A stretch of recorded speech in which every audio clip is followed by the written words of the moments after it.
사사기 12장 1절에서 7절 말씀입니다. 에브라임 사람들이 모여 북쪽으로 가서 입다에게 이르되 내가 암몬 자손과 싸우러 건너갈 때에 어찌하여 우리를 불러 너와 함께 가게 하지 아니하였느냐. 우리가 반드시 너와 네 집을 불사르리라 하니 입다가 그들에게 이르되 나와 내 백성이 암몬 자손과 크게 싸울 때에 내가 너희를 부르되 너희가 나를 그들의 손에서 구원하지 아니한 고로 나는 너희가 도와주지 아니하는 것을 보고 내 목숨을 돌보지 아니하고 건너가서 암몬 자손을 쳤더니 여호와께서 그들을 내 손에 넘겨주셨거늘 너희가 어찌하여 오늘 내게 올라와서 나와 더불어 싸우고자 하느냐 하니라. 입다가 길앗 사람들을 다 모으고 에브라임과 싸웠으며 길앗 사람들이 에브라임을 쳐서 무찔렀으니 이는 에브라임의 말이 너희 길앗 사람들은 본래 에브라임에서 도망한 자로서 에브라임과 므낫세 중에 있다 하였음이라. 길앗 사람이 에브라임 사람보다 앞서 요단강 나루턱을 장악하고 에브라임 사람의 도망하는 자가 말하기를 청하건대 나를 건너가게 하라 하면 길앗 사람이 그에게 묻되 내가 에브라임 사람이냐 하여 그가 만일 아니라 하면 그에게 이르기를 쉿볼렛이라 발음하게 하여 에브라임 사람이 그렇게 바로 말하지 못하고 쉿볼렛이라 발음하면 길앗 사람이 곧 그를 잡아서 요단강 나루턱에서 죽였더라. 그때에 에브라임 사람의 죽은 자가 42,000명이었더라. 입다가 이스라엘의 사사가 된 지 6년이라. 길앗 사람 입다가 죽음에 길앗에 있는 그의 성읍에 장사되었더라. 아멘. 오늘 사사 입다를 다루는 마지막 시간을 가지도록 하겠습니다. 지난 시간에 우리가 살펴보았던 그 부분이 있습니다. 바로 헛된 영광을 추구하는 에브라임의 그 모습 때문에 결국 이렇게 마지막 입다의 마지막 모습이 정말 치열한 내전으로 끝나게 되었다는 것을 우리가 살펴보게 되었습니다. 또 입다 안에 치유되지 않은 그 상처로 말미암아 그렇게 에브라임이 무례하게 행동을 하였을 때 입다가 용서치 아니하고 부딪히는 그 모습으로 이 이야기가 마무리되었다는 것을 우리가 살펴보게 되었습니다. 때로는요, 우리가 정말 반듯하고 흠이 없는 사람들의 모습이 성경에 기록되어 있을 때 그 신앙의 인물을 보면서 도전을 받고 저렇게 살아야 되겠다, 하나님이 저런 모습을 기뻐하시는구나, 이렇게 배움도 얻지만요, 사실은 어떻게 보면 이렇게 깨어지고 실수하는 우리의 인생의 모습을 가장 적나라하게 들여다보게 해주는 사사기의 말씀과 같이 정말 그런 깨어진 모습이야말로 우리를 돌아보게 하고 또 우리를 위로해 주시기도 하고 우리를 있는 모습 그대로 받아주시는 하나님의 사랑을 더 가까이 느끼게 하는 경우도 많지 않나, 이런 생각을 하게 됩니다.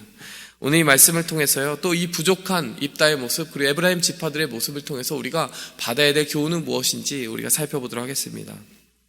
첫 번째로요, 우리는 감사와 사랑이 가득한 말로 누군가를 치유하는 그 신앙 생활을 배워야 합니다. 자, 어제 에브라임의 지파의 실책에서 우리가 집중적으로 살펴본 것은 에브라임의 동기였습니다. 에브라임이 이렇게까지 너희가 나를 전쟁에 부르지 않았다라는 그 사실만으로 입다에게 이렇게 무리한 요구를 하고 그렇게 많은 군사들을 이끌고 입다와 싸우자고 가는 그 모습이 참 헛된 영광을 구하는 마음이었다, 이렇게 살펴봤습니다. 우리 신약 성경에도 그러한 말씀이 있지 않습니까? 헛된 영광을 구하여 서로 시기하고 격동하지 말지니라. 여러분, 헛된 영광을 구하는 그 마음은 상대방을 격동하게 하는 것입니다. 노를 촉발하는 것이죠. 평화를 깨트리는 것입니다. 근데 오늘 에브라임의 그 말 속에서 우리가 집중적으로 살펴볼 것은요, 이제 헛된 영광을 추구하는 데서 더 넘어가서 얼마나 그들의 말이 사랑이 없었는가, 그것을 좀 집중적으로 살펴보도록 하겠습니다. 여러분, 사랑이 없다라는 말이 무엇입니까? 사랑은 교만하지 아니하고 자랑하지 아니하고, 여러분, 사랑에 대한 그 고린도전서 13장의 정의에 의하면 사랑은 결국 남의 입장에서 생각하는 것을 이야기하는 것입니다. 상대방의 입장과 상황 속에서 그의 마음을 헤아리고 그의 모든 아픔과 상처를 이해하고 공감하는 것, 그것이 사랑의 첫 출발이 아니겠습니까? 그리고 그 사랑의 열매가 아니겠습니까? 그런데 오늘 이 에브라임 지파의 모습을 보면요, 그것을 반대로 적용하고 있는 것을 볼 수 있습니다. 상대방의 그 입장, 입다라고 하는 사람과 길앗 지파들이 거쳐왔던 그 아픔의 세월들과 시간들을 생각하면서 그들의 상처를 치유하겠다라는 말이 아니라 그 약점을 파고들어서 상대방을 더 아프게 하겠다라고 하는 모습을 보여주고 있는 것이죠. 제가 지난 시간에도 어제도 말했지만 도망자라는 말이 입다 개인에게 굉장히 아픈 말이라고 했잖아요. 자식들에게 쫓겨나서 기생의 아들이라는 이유로 서름을 받고 도망자로 실제 살았던 사람이 입다였습니다. 그리고 그 말 도망자라는 별명을 계속 붙여가지고 쫓아다니게 했던 그 길라 지파 사람들에게도 이 도망자라는 단어가 굉장히 거슬리고 아픈 마음이었다는 거예요. 쿡 찌르면 아픈 말이었다는 겁니다. 입다의 그 지난 세월의 서름을 정말 후벼 파는 말이었던 것이죠. 근데 어제 다루지 않은 한마디가 더 있습니다. 어떤 말이 있습니까? 12장 1절에 보니까요, 이 에브라임 사람들이 입다에게 뭐라고 얘기합니까? 우리가 반드시 너와 네 집을 불사르리라 이렇게 말했습니다. 여러분, 입다의 입장에서 한번 생각해 볼까요? 우리가 그냥 이 말씀을 그냥 지나치기가 쉽습니다. 근데 입다의 입장에서 이 말이 어떻게 들렸을 것 같습니까? 여러분, 불사른다라고 하는 그 단어가 입다하고 멀지가 않습니다. 어떤 일이 있었죠? 입다의 딸을 입다가 자신의 손으로 불살라서 번제로 바쳤습니다. 여러분, 입다가 그 일을 하면서 굉장히 가슴 아파했던 것을 우리는 알고 있습니다. 근데 지금 에브라임 지파가 와가지고 그것을 몰랐을 일 없는 에브라임 지파가 와서 지금 그 얘기를 하고 있는 겁니다. 여러분, 무남 동료였기 때문에 이제 자식도 남아있지 않아요. 자식도 남아있지 않은 그 집을 불사르겠다라고 하는 거예요. 이미 자신의 딸을 자신의 손으로 죽여서 번제로 바치고 불살랐던 그의 아픔이 묻어나오는 챕터가 채 지나가지도 않았는데 거기다 대고 그 집을 불사르겠다고 얘기하는데, 여러분, 입다에게 어떤 생각이 들었겠습니까? 굉장히 아픈 말이죠. 여러분, 모르고 했습니까? 이 사건들을 모르고 했을까요? 입다가 도망했던 그 시절을 살아왔던 사람이라는 거, 그리고 자신의 딸을 불살랐다는 걸 모르고 지금 그 단어를 콕콕 집어가지고 실수로 우연히 에브라임 지파가 그 얘기를 했을까요? 그랬을 수도 있겠죠. 하지만 그랬다면 정말 무지하고 사려 깊지 않은 말인 것이고, 여러분, 알고 했을 수도 있다라고 생각합니다. 여러분, 사실 우리가 삶을 살다 보면 누구에게 가장 큰 상처를 받습니까? 여러분, 나를 좀 모르고요, 어느 정도 거리가 있는 사람은 나에게 그렇게 큰 상처 주지 못합니다. 나의 약점, 나의 아픔 잘 모르거든요. 여러분, 상처를 가장 잘 받는 것은요, 가족들, 가장 가까운 사람에게 받는 일이 참 많아요. 서로 너무 잘 아니까, 약점을 아는 거예요. 이 사람이 어딜 건드려야 아픈지 너무 잘 아니까요. 거기를 그냥 콕콕 찔러서 아프게 하는 것이죠. 조금만 건드려도 어디를 건드리면 아픈지 알고, 이제 아물지 않은 그 딱지도 지지 않은 상처를 계속 건드리고 후벼 파는 것입니다. 여러분, 지금 에브라임 지파가 하는 짓이 똑같이 그런 짓이에요. 상처인 거 알고 건드리는 겁니다. 여러분, 하나님께서 우리에게 요구하시는 것은요, 가장 가까운 사람에게 인정받는 것입니다. 여러분, 어떤 사람이 정말 사랑의 사람인가, 어떤 사람이 정말 잘 살아왔는가, 어떤 사람이 하나님의 사랑을 가지고 예수 그리스도를 닮아가며 살아왔는가를 알아보려면요, 가장 가까운 사람의 표정을 보면 돼요. 부모에게는 자식이 그 거울이 될 것이고, 여러분, 배우자가 그 거울이 될 것이고, 상사에게는 그 부하 직원이 거울이 될 것입니다. 거꾸로도 얘기가 되겠죠. 자식이 잘못하면 부모의 얼굴이 일그러질 것이고, 여러분, 내게 가장 가까운 사람이야말로 내게 가장 큰 고통을 줄 수 있고, 거꾸로 말하면 가장 가까운 사람에게 가장 큰 위로를 줄 수 있는 사람이 바로 나입니다. 그리고 가장 가까운 사람에게 인정을 받아야 되는 것도 바로 나인 것이에요. 여러분, 누군가의 아픔을 안다는 것은요, 여러분, 그 사람을 가장 아프게 할 수 있는 기회이지만요, 왜 그렇게만 생각해야 되겠습니까? 누군가를 가장 잘 안다는 것은 그 사람의 아픔을 가장 잘 위로할 수 있는 사람도 나라는 것을 의미하는 것이에요. 그 사람의 아픔을 알기 때문에 위로해줘야 되지 않겠습니까? 그 사람의 아픔을 알기 때문에 더 상처를 줘야 되겠냐는 거예요. 에브라임 지파가 이런 식으로 나오면 안 되죠. 곤란한 것입니다. 오히려 그 상처를 알기 때문에 가서 입다의 어깨를 두드려주면서, 입다 사사, 당신의 그 아픔을 우리가 들었소. 당신이 그 딸을 번제로 바치면서 얼마나 가슴이 아팠는지 우리가 상상도 할 수 없소. 우리가 그 아픔을 같이 위로하고 이제부터는 같이 그 싸움을 싸워나가고 이스라엘을 구원하는데 우리도 먼 발치에서 바라보기만 하는 그런 무책임한 태도를 가지지 않겠소. 우리는 당신의 형제요. 당신은 도망자라는 그런 타이틀을 가지고 있지만 우리는 당신을 품겠소. 이제 서름과 아픔이 있었던 그 삶을 잊어버리고 우리와 함께 갑시다. 여러분, 에브라임이 이런 식으로 말했다면요, 얼마나 입다가 감동을 받았고 얼마나 입다가 치유를 받았겠습니까? 그리고 입다라는 사람이 기본적으로 의리가 있는 사람이에요. 자기 사람 잘 챙기는 사람이에요. 얼마나 에브라임과 온 이스라엘을 정말 힘차게 붙들어 줬겠습니까? 또 지켜줬겠습니까? 기본적으로 희생하는 사람인데, 여러분, 그 말 한마디가 없어서요, 에브라임이요 살 수 있는 그곳에서 죽음을 경험하게 되는 것입니다. 여러분, 결국 이것이 지역 감정까지 비화됩니다. 여러분, 어제 자세히 보지 않았는데요. 여러분, 쉿볼렛 이 장면이 어떤 장면인지 제가 자세히 설명을 안 했는데 어떤 장면일까요? 6절 말씀 보니까요, 이제 요단강 나루터를 장악합니다. 자, 에브라임 지파는 원래 서쪽에서 사는 지파인데 동쪽으로 넘어왔다고 했잖아요. 동쪽에 있던 길라 지파들이 이 에브라임 지파와 싸우려고 하는데 에브라임 지파가 이제 잔뜩 겁을 먹고 우린 빨리 도망가야 되겠다, 요단강 서쪽으로 넘어가야 되겠다라고 하는데요, 5절에 보니까 어떤 일이 벌어집니까? 그 요단강 나루턱에 먼저 길라 사람들이 자리 잡고 있는 거예요. 어떻게 하겠다라는 거예요? 강을 건너기 전에 죽여버리겠다는 겁니다. 요단강 나루턱에서 신분 검사를 합니다. 신원 검사를 어떻게 했을까요? 발음을 해보라고 하는 거예요. 쉿볼렛이라고 한번 얘기해봐. 그 발음을 못하고 쉿볼렛이라고 얘기하면 너는 에브라임 사람이야 이러면서 죽여버린다는 거예요. 여러분, 쉿볼렛이라는 그 단어가요, 공교롭게도 곡식 알갱이라는 뜻을 가지고 있습니다. 여러분, 경상도 분들이 쌀 발음을 못한대요. 쌀 발음해봐 이러면 살 이렇게 얘기한대요. 여러분, 지금 굉장히 이야기가 닮아 있습니다. 그 하필이면 곡식 알갱이라는 뜻을 가지고 있는 단어를 양쪽 지역들이 다르게 하고 있는 거예요. 그러니까 그 단어를 가지고 너 에브라임 사람이지 하고 죽여버린 거예요.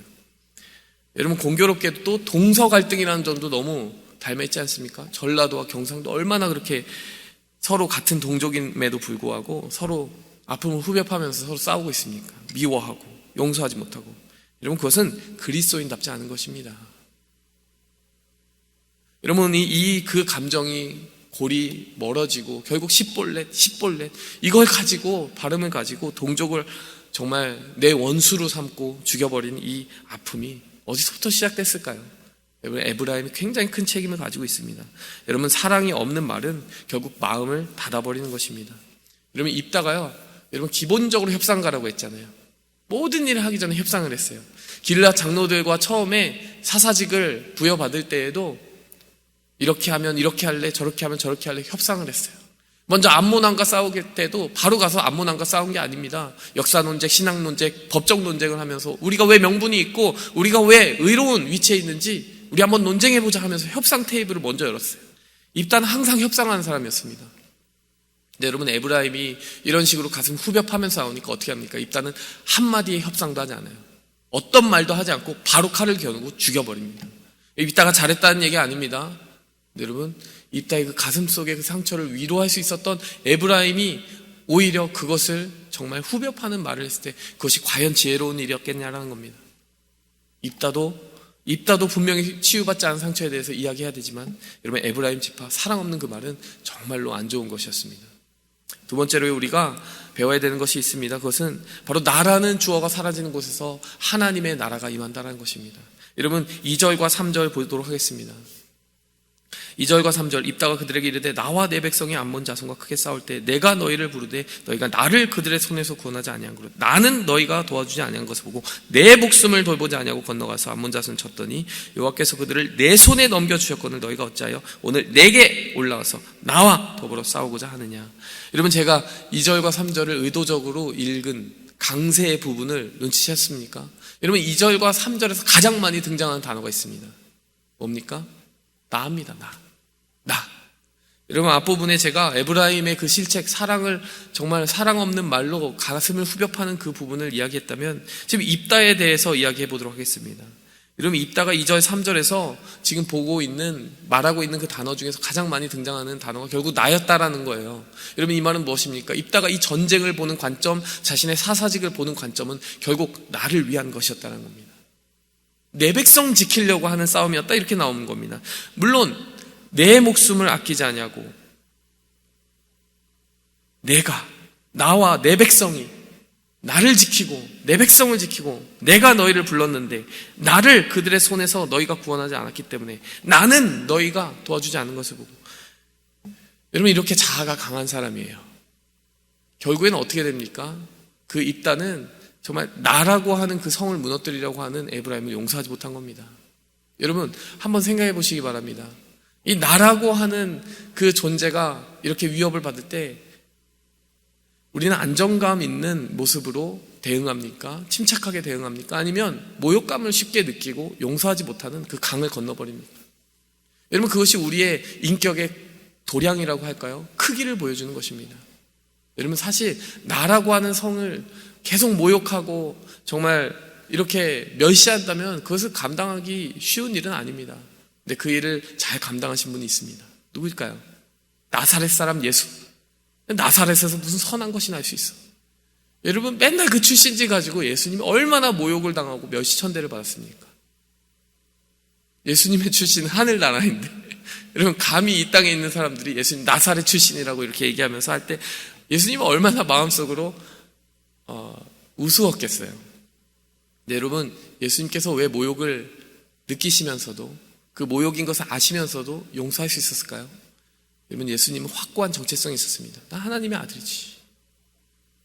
나사렛 사람이라고 욕해도 그것이 흔들리지 않는 거예요. 하나님 아버지가 내 아버지시니까. 여러분, 근데 입다는 왜 흔들렸을까요? 안 그래도 자기의 출신과 뿌리가 너무나 흔들려 있는 사람이에요. 기생의 아들이다, 부모에게 버림받고. 그러니까 나라고 하는 사람을 내 주먹으로 지켜야 되라는 거예요. 내 이름을 내 주먹으로 지켜온 사람인 것입니다. 그러니까 내 명예를 거스리고 그것을 흔드는 것에 대해서 굉장히 민감하게 반응한 사람이죠. 여러분, 사실 입다는 사사기 11장에서부터 사실 나라는 주어를 많이 사용해 왔습니다. 저는 그것이 눈에 띄었었어요. 입다가 암몬 자손의 왕과 이야기할 때 이렇게 이야기합니다. 네가 나와 무슨 상관이 있길래 내 땅을 치려 내게 왔느냐. 그는 처음 싸울 때부터 내 백성 지키려고, 내 땅 지키려고 싸운 사람인 거예요. 여러분, 그렇게 내 사람이다 지키는 의리도 사람 보기엔 멋지지만요, 여러분, 그것이 완전한 소명이 되려면요, 나라는 주어가 죽어져야 됩니다. 어떻게 바뀌어야 될까요? 내 사람이 아니라 하나님의 사람을 지키기 위해서, 하나님의 나라를 지키기 위해서 나는 전쟁하는 것이고, 하나님이 주신 소명을 지키기 위해서 나는 이 전쟁을 하는 것이다. 만약에 주어가 이 정도로만 치환됐었더라도요, 에브라임 지파 사람들이 자기를 욕하더라도, 자기의 어떠한 치부를 건드리더라도, 그래, 이 전쟁은 내 전쟁이 아니라 하나님 전쟁이었지, 나 좋자고 싸운 게 아니지, 내 백성이 아니지, 하나님 백성이지, 그렇게 생각하면서 그 영혼의 독을 치유할 수 있었을 것입니다. 쉬운 일은 아니에요. 하지만 쉬운 일은 아니지만 우리가 꼭 해내야 되는 일입니다. 우리가 어떤 주어로 살아가느냐에 따라서 마지막의 열매가 쓰디쓴 열매가 되느냐, 정말 사랑으로 품어내고 승리한 열매가 되느냐, 그것이 달라진다는 것입니다. 예수님의 마지막 모습처럼 내 사람이 아니라요, 여러분, 크게 봐, 하나님 아버지께서 내게 주신 그 사람들을 내가 끝까지 사랑하였습니다. 요한복음의 그 고백으로 남기신 것처럼 아버지의 사람들인 것입니다. 여러분, 내 자녀도, 내 주변에 있는 부하 직원도, 내 주변에 있는 동료도, 가족도, 교회 사람들도, 여러분, 나와 어떻게 관계 맺는 것보다도 하나님이 내게 붙여주신 하나님의 사람들입니다. 여러분, 그것을 생각하며 주어 바꿈을 하며 살아갈 때, 여러분, 우리는 공연히 불필요한 상처를 되풀이하지 않고 용서의 길을 걸어갈 수 있을 것입니다. 여러분, 이것이 입다의 마지막 모습입니다. 여러분, 입다는 참 정이 가요. 이상하게도 너무 입다를 보면 가슴이 짠하고 불쌍합니다. 우리 자신을 보는 것 같지 않습니까? 너무 상처받기 쉽고 버림받고 너무나 입다가 외로웠을 것 같아요. 니네가 날 도와주지 않았잖아, 나 혼자 싸웠잖아. 여러분, 그런데요, 여러분, 그 상처를 치유하는 유일한 것은 신앙 고백입니다. 나는 혼자가 아니다. 하나님이 나와 함께 계신다. 부모는 날 버렸지만 난 하나님의 자녀이다. 입다가 거기까지 갔으면 얼마나 좋았을까. 저는 입다의 그 모습을 보면서 너무 위로해주고 싶은 거예요. 그 위로해주고 싶은 하나님의 시선이 바로 하나님이 우리를 향해 오늘 이 본문을 통해 걸어오시는 말씀이 아닌가, 이런 생각이 듭니다. 이 위로가 우리 삶 가운데 있기 바라고, 그로 말미암는 치유, 그로 말미암는 상처가 녹아지는 경험들이 있기를 원합니다. 함께 기도하며 나아가겠습니다. 하나님 아버지, 감사합니다. 너는 혼자가 아니야. 너는 나의 존귀하고 사랑받는 자녀이다. 너를 증명하려고 하지 않아도 좋아. 내가 너를 세웠다. 하나님께서 입다를 향하여 가지고 계셨던 그 위로하고 싶으셨던 음성을 하나님 오늘 본문 말씀을 통해 우리에게 들려주신 것에 감사드립니다. 하나님, 주님께서 우리에게 주신 그 사랑의 정체성을 가지고 내가 나를 지키기 위해 지키는 것이 아니라 싸우는 삶이 아니라 하나님을 위해 살아가는 그 삶을 경험케 도와주시옵소서. 무엇보다 그 마음 때문에 누군가를 진정으로 위로할 수 있고 그 가슴속 상처를 후벼 파는 것이 아니라 그 가슴속 깊은 곳까지 위로할 수 있는 사랑의 사람으로 변화되게 도와주시옵소서. 예수 그리스도의 이름으로 기도했습니다. 아멘. 하늘에 계신 우리 아버지여, 이름이 거룩히 여김을 받으시오며 나라의 임하옵시며 뜻이 하늘에서 이룬 것 같이 땅에서도 이루어지이다.